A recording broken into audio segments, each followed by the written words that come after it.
MLC Chiranjeevi sir గారికి కూడా మా నిరుద్యోగుల అందరి తరఫున కూడా హృదయపూర్వక నమస్కారాలు తెలియజేసుకుంటున్నాం. కానీ ఈరోజు ఇష్యూ ఏంటంటే ఈరోజు మధ్యాహ్నం మనకి కోర్టు జడ్జిమెంట్ అనేది ప్రభుత్వానికి ఇచ్చింది.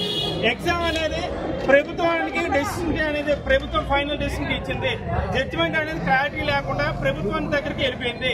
సో రోస్టర్ అనేది సవరించాకే ఎగ్జామ్ పెట్టాలి. ఎందుకు అంటే రోస్టర్ లో తప్పు ఉందా లేదనేది క్లారిటీ ఇవ్వలేదు మాకు. ఎగ్జామ్ అనేది ఆదివారం జరుగుతుంది. సో కాబట్టి మేమందరం ఒకటే కోరుతున్నాం, రోస్టర్ సవరించాక ఎగ్జామ్ జరగాలి. ఎందుకంటే గ్రామీణ ప్రాంతాల నుంచి వచ్చి ఇక్కడ 5 సంవత్సరాలు 6 సంవత్సరాలు విజయనగరం అంటే విద్యకు నిలయం.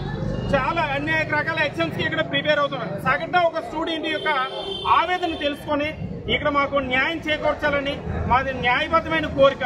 రోస్టర్ సవరించాక మాత్రమే ఎగ్జామ్ జరగాలి. ఇంకోటి ఎమ్మెల్సీ శ్రీ మనకి వ్యాపార చిరంజీవి గారికి మేము విద్యార్థుల నుంచి మేము ఒకటే కోరుతున్నాం, మీరు ఉపాధ్యాయుల వృత్తి నుంచి డిగ్రీ కాలేజ్ లెక్చరర్స్ ఆ తర్వాత ఎమ్మెల్సీ అయ్యారు.